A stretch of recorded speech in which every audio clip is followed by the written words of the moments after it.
আমি দাঁড়িয়ে আছি যে প্রাচীন কালী মন্দিরের সামনে।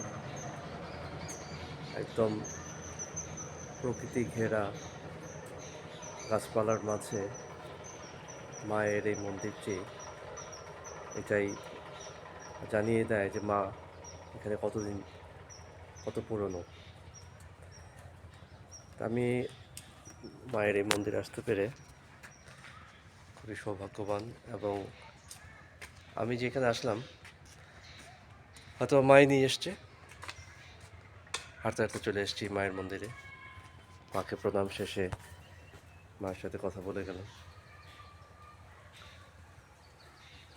খুবই চমৎকার একটি পরিবেশ, এটা মায়ের মন্দির।